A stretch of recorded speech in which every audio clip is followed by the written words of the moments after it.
Alright, how's it going, ladies and gentlemen? Today we're going to talk about subject and verb agreement in another one of your favorite grammar videos. Let's get started. This one won't take us very long. There's one simple rule that I suggest writing down for subject-verb agreement, and that's basically a singular subject takes on a singular verb, while a plural subject takes on a plural verb.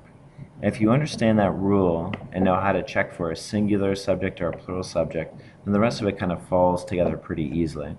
So I'd suggest writing that down. Let's take a look at a few examples. Our first one here is a bike and a scooter. Would you say is or are my means of getting around until I get a car? And then the second one, the principal, along with a bunch of teachers, is or are getting ready for a snow day. Hopefully in the first one you'd realize that we're talking about two subjects, a bike and a scooter. So since our subject is going to be plural, our verb needs to be plural as well. So if you think about it, you'd probably just say a bike and a scooter are my means of getting around until I get a car.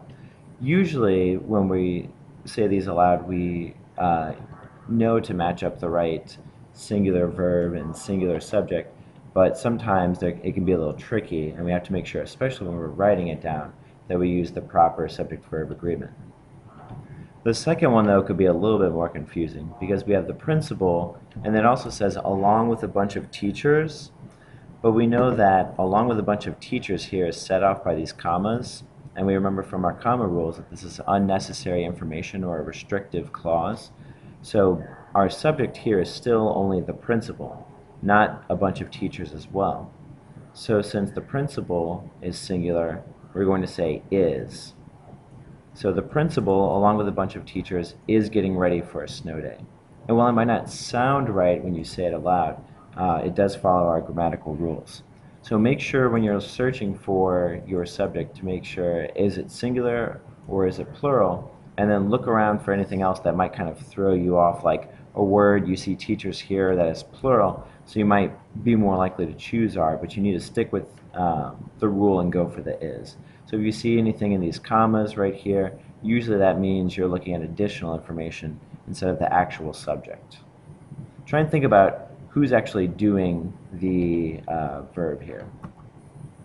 All right, here's the first rule I'd suggest writing down. Rule number one, if the subjects are joined by and, they are considered plural. And this seems like pretty common sense. The quarterback and the coach, obviously we have a quarterback and a coach, so that's plural, are having a conference. The second rule is a little bit more confusing. If subjects are joined by or nor, the verb should agree with the closer subject. All right, so let me explain. Here we have the actors and the director. The actors is plural, but the director is singular. We decide if the verb is going to be singular or plural based on whatever comes right before it. So in this sense, we have either the actors or the director is at fault. And since the director is singular, we have is. But if we flip the two around, either the director or the actors are at fault, then we know that since actors are plural, that verb is going to take on a plural right next to it.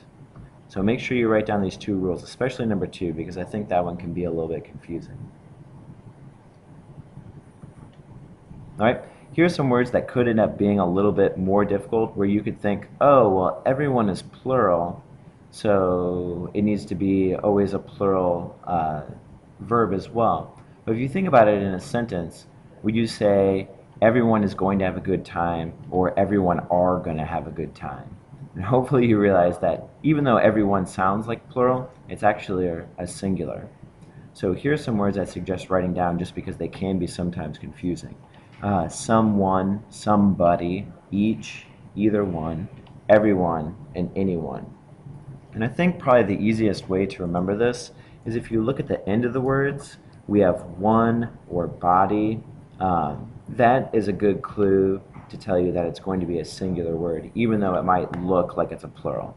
So someone, somebody, each, you're just kind of on your own. You have to understand that each is singular, which isn't too hard. Either one, everyone, anyone. We keep seeing this pop up, and that's a good tip that it's singular. Just as a quick little side note here, none can be singular or plural in most cases, except if you were if you're taking the SAT, it considers none only a singular word. So I think if you read the sentence down here, would you say none of us is going to see Transformers 4, or none of us are going to see Transformers 4? I think most people would probably say, well, the none of us is going to make it plural, so none of us are going to see Transformers 4. Technically, on most tests, both are correct. You could say none of us is going to see Transformers 4. But if you're taking the ACT, then the only correct answer would be none of us is going to see Transformers 4. This won't pop up on our test just because I think it's kind of a weird little rule, but just in case, as you're prepping for the ACT, do note that for the SAT, none is always considered singular. Alright, that's basically it. Before you finish off this video and take the little quiz underneath here, just remember that a singular subject takes a singular verb and a plural subject takes a plural verb. So the first step is always figuring out whether the subject is plural or singular. Make sure you watch out for those words, everybody, somebody, and then make sure if you see like a prepositional phrase set off by commas or maybe not even set off by commas, make sure you still understand who is the actual subject of the sentence. And then once you've figured that out, then it's just as simple as changing that verb to be the same as the subject, whether it's singular or plural. Alright, hopefully that helps, and good luck.